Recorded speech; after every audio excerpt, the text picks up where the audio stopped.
Confronted my husband about his neglectful parenting, and now he blames me for the tension between our children. I, 43F, have 2 children. Sarah 17F and Aiden 15 male. 9 years ago, my late husband passed away in a fatal car crash. I was devastated. I was afraid for my kids to grow up without a father, and I was afraid to be alone. Luckily, my family stepped up. My brother-in-law acted as a surrogate father for my kids. My sister and Bill do not have kids of their own, but were happy to help us out. 5 years ago, I met my now husband 47 meters and his daughter, Elizabeth 17F, at a friend's housewarming party. I was hesitant to date again, but I took things slow, making sure he was a good man to be around my kids. I discussed my kids' feelings with them along every important milestone and made sure they were comfortable with my husband and stepdaughter. When he proposed, and I spoke to my kids about how they felt, only one request, the promise, was made. I would make sure that my kids and I had time together, just the 3 of us still. I agreed to take my children out twice a month, just the 3 of us, with exceptions if need be. As my kids remember their father, and Elizabeth's mother was still in her life, we made a rule that neither of us would try to be parents to our stepkids. We are responsible for our bio kids. This was discussed with all the children together. Our kids are also allowed to choose how they feel about one another, whether or not they wished for a sibling relationship or something else. It's not up for my husband and I to decide. Back to present time, I still regularly take my kids out twice a month for an adventure with the 3 of us. This could be going out to dinner, a movie, the zoo, etc. I also take Elizabeth with me for some things, such as getting our nails done, shopping, volunteering. Sometimes my kids will come along as well. My husband and I are still responsible for our own kids. We parent them differently, but that's what is causing the problems. We are each in charge of grades, party planning, rewards, punishment, special parent-child time, chore lists, curfews/rules. The issue is, I am far more active in my kids' lives than my husband is. I regularly celebrate my children, go to all their events, keep on top of their grades. I know where my kids are, I listen to their concerns, and speak about their lives. My husband doesn't do those things for my stepdaughter. I think I underestimated how much this is creating tension between our kids. Elizabeth and Aiden don't interact with one another. Elizabeth and Sarah absolutely despise one another. Sarah and Aiden are best friends. My husband came to me yesterday and said we needed to talk about how Sarah and Aiden, mostly Sarah, treat Elizabeth. He pointed out several instances of exclusionary behavior. Such as, Sarah driving Aiden around but not Elizabeth. Sarah and Aiden deciding to have the 2 bedrooms across the house from Sarah. Originally Aiden and Elizabeth would have had them, Sarah not inviting Elizabeth on her birthday trip to Cedar Point despite them having the same friend group. Sarah spending money buying Aiden gifts but not Elizabeth. Aiden refusing to allow Elizabeth to use his technology. Sarah and Aiden only doing things Elizabeth doesn't enjoy while at home or stopping when Elizabeth wants to join. Aiden refusing to cook for Elizabeth. Sarah buying all 3 of them locks for their bedroom doors, which my husband claims was only to make it look like Sarah did something nice for Elizabeth. My husband claimed that I was the cause of this problem by setting the example of excluding Elizabeth with the promise I made to my kids. He demands that I stop the practice and start to treat Elizabeth like my own kid. I said no, as that is not part of our agreement. Elizabeth isn't the one asking me, he isn't willing to step up and act as a father to my kids, and my children come first. I will always make them feel valued. I'm the only one who ever plans anything for the kids. Since we've bought a house together, he has only planned birthday parties for Elizabeth. Nothing else. He doesn't plan family trips, dinners, celebratory events, none of that. I know he won't put in any effort for my kids as he barely does for his own. When I brought this up to him in the past, he said it's not my problem and reminds me of our agreement. Oh, and since I didn't add it in, I'm going to speak to both of my kids separately and then together to get to the bottom of their behavior. Update 1. 1. Aiden is a boy. I accidentally wrote 15F, but I fixed that. My mistake. 2. Both my husband and I were unaware of the dynamic in our household. We both work long hours during the week and don't spend much time together at home. For context, my work schedule is 8 to 6 Monday to Thursday. I have Fridays and Sundays off, and the option to come in on Saturdays when I wish to.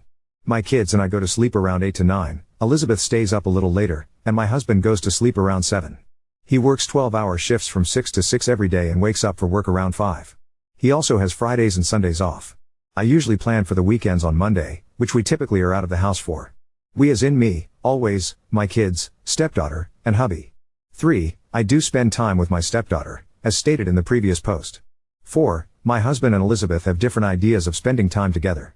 For me and my kids, it's getting out of the house. For those 2, it's staying home, playing board games or watching a movie. This activity started because my husband wasn't in a good financial situation post-divorce and he couldn't afford to take her out often. So they did spend a lot of time together. 5. Elizabeth's mother, Bailey, is in jail and has been for 5 months. She committed a small crime and was sentenced to a year.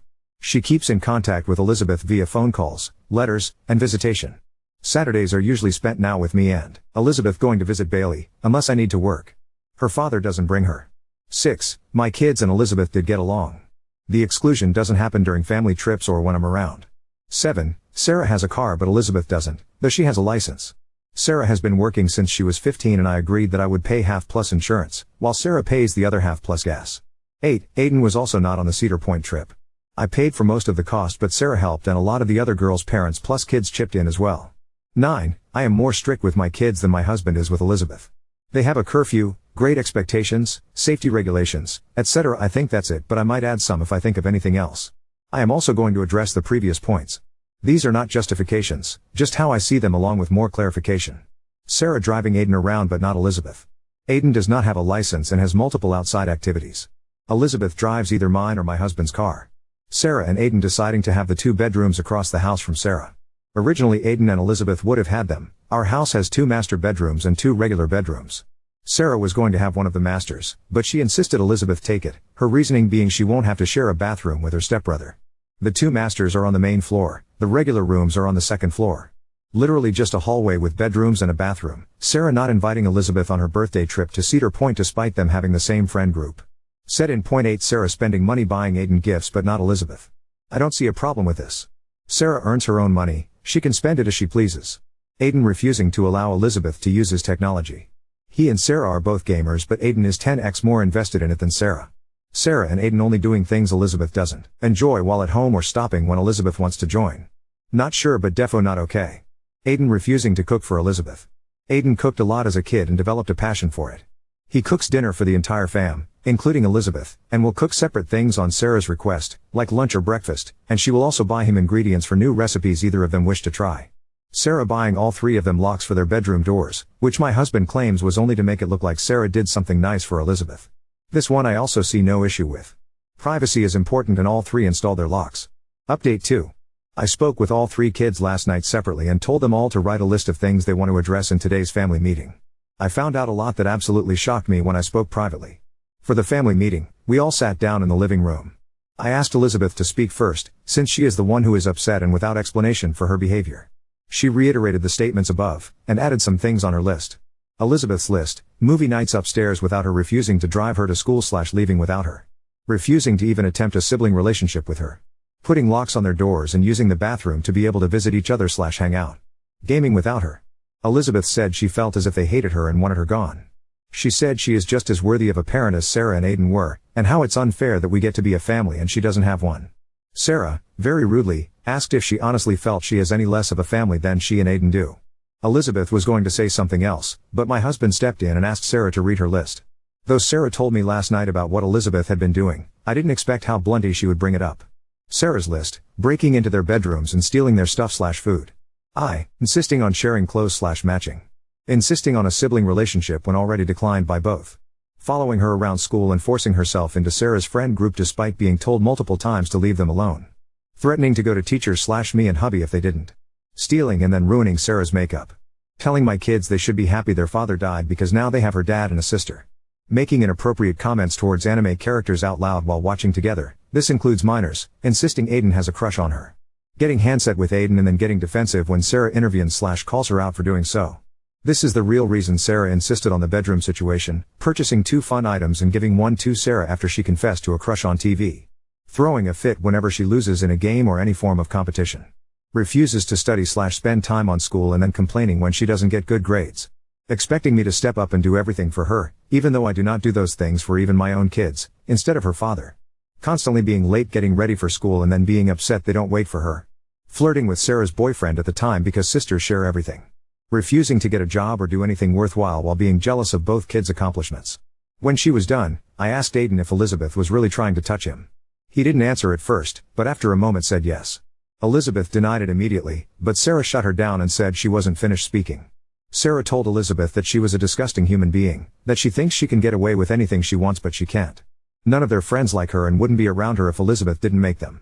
That she was spoiled and entitled.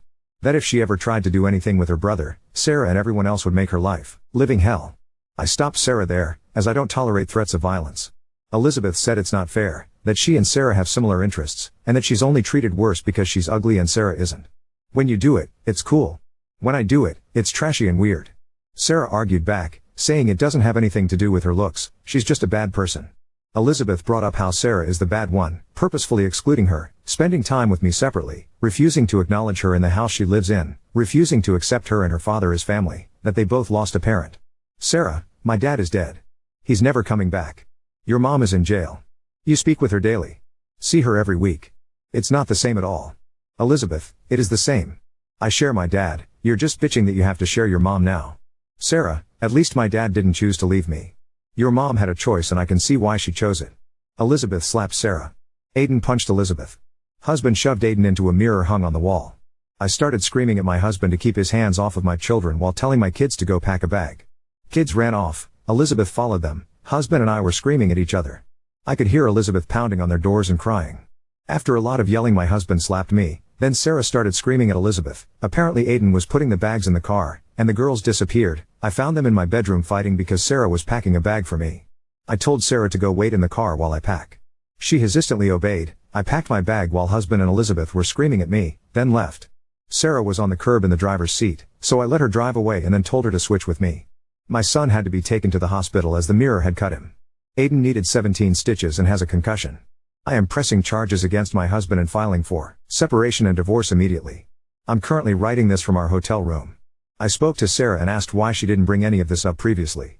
She told me that Elizabeth only started acting like that after husband had already proposed, and both she and Aiden wanted me to be happy, because they'd seen how depressed I was after my late husband died. This obviously broke my heart. I told her, and later Aiden, that they are my happiness. Sarah argued and said that since I'd made so many sacrifices it's only fair that they did too. I promised her that she never needs to sacrifice anything for me, as I am their mother. Sarah started crying, apologizing and just saying how she never meant for me to lose another husband and that she never would have let Aiden get hurt. I kept reassuring her the whole ride to our hotel. My kids are asleep now. I'm scared. Neither husband nor Elizabeth has contacted me. I'm not sure if I want them to. Now on to second story. Found out my girlfriend was secretly texting her annoying ex-boyfriend, pretending to hate him while talking as if they're best friends. I, 27 male, am unsure what to do about my girlfriend M, 26. Some backstory, I met M 3 years ago at a store, we hit it off immediately, we spent all our spare time hanging out together, and then 2 months later we started dating. Before we started dating, she told me of her past relationship. Her boyfriend during their relationship was verbally, emotionally and sometimes physically abusive. She broke up with him after 3 years together. I met her roughly 2 years after the breakup. She knows I hate his guts, that I think of him as despicable and I'm glad that this fucker lives 17 hours away. While they were together, M had made a bond with X's child. When we talked about this, I initially understood her feelings toward his child, having practically raised them and supported her wanting to stay in contact. Her ex soon decided to cut her off shortly after we started dating. Nothing was heard from either of them for 4 months. Then the harassment came. He would blow up her phone with sexist jokes, saying how bad of a person she was, how he knows that she'd fuck up her current relationship, the list goes on. I told her that this was unacceptable and to block him. She agreed and did so right then. Now we come to the present, we were in bed, and I will say that she has me check her phone if it goes off in case it's her parents as they're getting up there in age and we help out at their house quite often. It goes off, I check it. And it's him. I shouldn't have but I check the message, and it opens the whole conversation. And they're chatting as if they're good friends. I'm confused, I've lost count how many times she's told me she hates him and doesn't want to talk to him ever again. The latest being Saturday. But this has apparently been going on for at least a month and I'm shocked that she hasn't told me, when she had when he tried to contact her last year. I didn't say anything as I didn't want to start the conversation at the time. She tried to hide it from me later when he texted again, seeing the notification and quickly scrolling past it when showing me something. I confronted her about it and she said that he's just talking to me about his kid when there was no mentioning of him at all. I feel bad for intruding, but to see that going on. Am I just insecure? Update 1. In short detail, we broke up. I decided to have a sit down with my GF. I asked her why she was really texting her ex. She said that she needed someone to talk to about life and vent and apparently he's a better choice for that than I. I also was shown all of the messages. She didn't bother trying to delete anything as it would show that it had been. But he was clearly trying to drag her back or break apart our relationship. Subtle flirting and even some knight in shining armor BS. She told him she thinks I cheated in the past with my former boss, Becca. I sent her and my manager memes and often helped her and her wife with projects to make extra money while they prepared to sell their house. I read multiple messages from him on how he would have beaten me to pulp if he was still in town, how he was so upset that he put holes in his wall. The cheesy shit. How he would never cheat on her, he cheated twice. I hope y'all can see he's also a narcissist. And insisting that me helping them out was suspicious, as it was only during the weekend I would do this. Even though I always sent her pictures of the work I did, receipts for the supplies, even footage of me working from their home cameras they have for their 3 dogs, and there was never a question asked to me about what I was doing over there aside from what time I expected to be finished, and was normally done on time or early. Oh, and I didn't mention that she didn't tell him we had gotten it sorted out, that I had never in fact cheated. She didn't tell him anything to dissuade him or diffuse the situation after he had threatened me like that. Nothing. Whether she thought it was serious or not. I was very upset by what I read. I felt like I had no value to her, that I wasn't trusted. No matter what I did for her, it seemed that I wasn't enough. I pressed her. I told her she has 2 options. She cuts him off and we go to therapy, or she can continue to have her chats with him and I walk away. Honestly, I should have just ended it myself, but I was curious as to what she would do. But it's over. She refused to cut him off, saying her only chance to talk to his child again is by talking to him. I told her if that a child that isn't even hers and a man who abused her is all she really cares about, then good luck with that. Grabbed my stuff, and left. Rude? Yeah, I let my emotions get a hold of me. I called her parents, and ended up telling them we've split. They're great people. They told me they're sorry that things turned out the way they did. They've even invited me tea for dinner Friday, just me and them, so I can get some of my tools I've loaned them and to talk more about this. I thought about declining their offer to dinner, but her mom is too sweet for her own good. And her dad and I always have a blast having a drink together. So I'm going Friday. I've doubled down on my decision. And knowing them, they probably won't press me to try to make it work. After all this, I'm going to treat myself to a nice bottle of sake I've been saving in my fridge and just relax. Update 2. M has tried contacting me nonstop, from calling to messaging me on SM. Begging me to talk with her and work things out. I replied only once, saying that I gave her a chance to work this out, to compromise and go to therapy together. Only for her to refuse and choose her ex and child over me. Apparently yesterday he cut contact with her, blocking her on everything, and honestly, I saw it coming. But he'll probably do it all over again when she finds a new guy. She's a wreck, and I pity her somewhat, but she's made her bed and it's time for her to lay in it.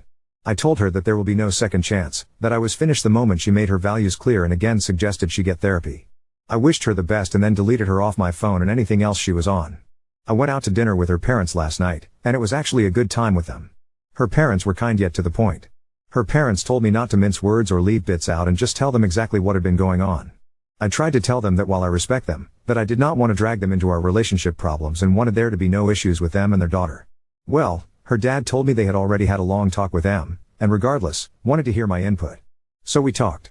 I told them about her ex and kid, his threats, him trying to break up our relationship. Well, I guess you can say he did now. Her lying and hiding his messages. I told them I gave the choice and what she chose. I insisted to them that they take her to seek professional help, that if she keeps this up she's going to tear herself up, and any future relationship. I want her to be happy someday, but it just won't be with me. I'm tired of the lies and deceit. I just want to move forward and live my life. And I hope she can do the same. Their response was not exactly what I expected. They apologized to me for her actions, that they were disappointed that things turned out as they had, but supported my decision to walk away from her. I won't lie, I had expected them to ask me to talk to M, and try to move past it. But there was not even an inkling to that. Her mom came and gave me a hug, but her dad just seemed dejected. I'd never seen this man look this way, and it felt like a punch to the gut. It hurt seeing him like that, knowing there was nothing I could do. We ended up just sitting there in silence for a minute before he decided to order a round of shots. A round turned into 2, and that seemed to help relax everyone as we started chatting about my future plans, their retirement, goals and hopes. We were out for 3 hours. Chatting as if we were just normal people. I had a great time, even while it hurt. We cried a few times, we also laughed, and remembered past times when we'd make a fool out of ourselves. When we were about to part ways, her dad gave me a bone-crushing handshake, and a hug which her mom ended up joining in.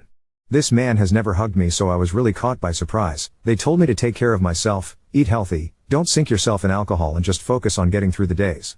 They're going to look at options for therapy for M, and recommended that I do the same. Which I think I'll do. They handed me a bag with my tools, said they're going to miss me, but wished me the best. I gave them my goodbyes and we parted ways. I feel like a huge weight has been lifted, both off my chest and my shoulders. I decided I'm taking a break from dating. One day I'll find someone. But that's all in the back of the mind. To others who may be going through similar situations, talk to your partners. If you've only talked about going to therapy, schedule a session. If not for you both, do it for yourself. Do not sacrifice your mental nor physical health for the sake of a relationship. If it's not healthy, and attempts of improving your relationship fails, walk away. I know for many it's not that simple, but when will enough really be enough for you?